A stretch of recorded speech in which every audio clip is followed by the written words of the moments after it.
کہ دیکھیں قربانی بعض اوقات تو واجب ہوتی ہے اور بعض اوقات سنت ہوتی ہے۔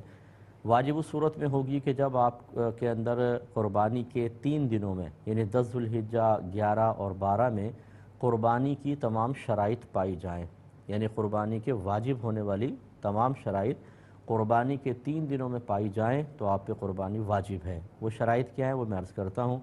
اور اگر کوئی ایسا شخص ہے جس پہ قربانی واجب تو نہیں تھی، شرائط اس میں نہیں ہے، یعنی وہ مالک نصاب نہیں ہے فرض کر لیں، اور پھر وہ اس کو کہتے ہیں شرعی فقیر، اور وہ اگر قربانی کا جانور خرید کے لے آتا ہے تو اس پر اس جانور کی قربانی واجب ہے۔ اور ان کے علاوہ جو قربانی ہم کرتے ہیں وہ نفل یا سنت ہوتی ہے۔ قربانی کی شرائط کیا ہیں؟ نمبر 1 مسلمان ہونا، نمبر 2 عاقل ہونا یعنی پاگل مجنون نہ ہو، نمبر 3 بالغ ہونا، نمبر 4 مقیم ہونا۔ مسافر پہ قربانی واجب نہیں ہوتی، لیکن مسافر وہ ہوتا ہے جو اپنے شہر کی حدود سے باہر نکلے اور ارادہ یہ ہو کہ کم از کم 92 کلومیٹرز دور جاؤں گا، یہ ہے شرعی مسافر۔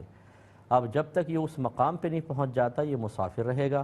پھر جب اس مقام پر پہنچ جائے تو دیکھا یہ جائے گا اگر وہاں پر کسی ایک شہر میں ایک سٹی میں 15 دن یا اس سے زیادہ ٹھہرنے کی نیت کر لی تو مقیم ہو گیا، مسافر نہ رہا، اور اگر 15 دن سے ٹھہرنے کی نیت کی ہے، کم ٹھہرنے کی نیت کی ہے تو پھر وہ مسافر ہی رہے گا، جیسے 13 دن 14 دن کی نیت کر لی، یا کسی ایک سٹی میں 15 ڈیز نہیں ٹھہر رہا بلکہ مختلف شہروں میں ہے، 3 دن یہاں، 5 دن وہاں، 6 دن وہاں، 8 دن وہاں۔ اب ان کو اگر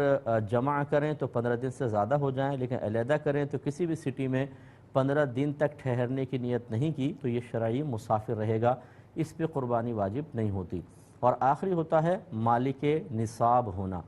قربانی کے مالک نصاب ہونے کے لیے ضروری ہے کہ آپ کے پاس 52.5 تولہ چاندی کے برابر کسی بھی شکل میں اگر رقم یا اتنی مالیت کا سامان موجود ہے اور وہ ضروریات زندگی سے زیادہ ہے، آپ پہ قربانی واجب ہو جائے گی۔ مثال کے طور پہ اگر کسی کے پاس 1 تولہ سونا ہے،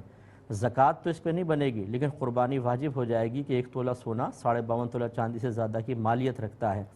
یا آپ کے پاس فرض کر لیں 48-50 ہزار روپے کیش ایسے ہی پڑے ہوئے ہیں جیسے بینک اکاؤنٹ میں، قربانی واجب ہے۔ ایسے ہی آپ کے کچھ جوڑے ہیں جو سردی گرمی کے ہیں اور کچھ ایسے ہیں جو اضافی پڑے ہوئے ہیں، ان سب کی قیمت کا اعتبار ہوتا ہے کیونکہ یہ ضرورت سے زائد ہیں۔ اسی طرح اگر کسی کے گھر میں 10 کمرے ہیں، 4 کمرے استعمال ہوتے ہیں، 6 بند ہیں، ان 6 کمروں کا حساب ہوگا۔ آپ کے پلاٹ لے کے رکھے ہوئے ہیں، اپنے زرعی زمینیں ہیں اور وہ پلاٹ بیچنے سمجھانے لگے تو ہمیں تعجب اس لیے ہوتا ہے کہ ہم نے تو صحیح مسئلہ پہلے کبھی سنا نہیں ہوتا، ہمیں غلط مسئلے پہ چل رہے ہوتے ہیں۔ اب صحیح مسئلہ جب سامنے آتا ہے تو وہ مسئلہ غلط محسوس ہونے لگ جاتا ہے، یار ہم کیسے غلط ہو سکتے ہیں، اتنے عرصے سے کرتے آ رہے ہیں۔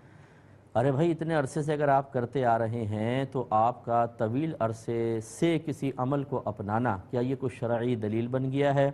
یا اللہ تعالیٰ کی طرف سے کوئی ایسا قانون نازل ہوا ہو کہ جو کسی غلط عمل کو بھی بہت عرصے تک کرتا رہے تو وہ بالکل ٹھیک ہو جاتا ہے اور اس کے مقابل اگر صحیح مسئلہ بھی بیان کریں تو وہ رد کے قابل ہو جاتا ہے؟ ایسا تو نہیں ہے، تو کیوں خواہ ہٹ دھرمی پر قائم رہ کر اور ترک واجب کا وبال لے کر آخرت کا وبال اپنے سر پر لیں؟ تو امید ہے کہ گھر کے تمام افراد، بہتر یہ ہے کہ ویسے تو یہ شرائط قربانی کے 3 دنوں میں دیکھنی چاہیے، لیکن اس سے پہلے ہی جب آپ مطلب جیسے بقرعید 1 ذوالحجہ آ جائے میرے خیال میں یوں کر لیں تو بہتر ہے کہ شرائط دیکھ لیں، اگر ہیں تو لے لیں جانور، اچھی بات ہے، یا گائے میں حصہ ڈال لیں، اس کی تفصیل اور آگے عرض کر دیں گے۔ لیکن سب سے پہلے یہ بات دیکھنا کہ مجھ پہ قربانی واجب ہے یا نہیں، اس کا حساب و کتاب کرنا ہر عاقل بالغ مسلمان مرد و عورت کے لیے بہت ہی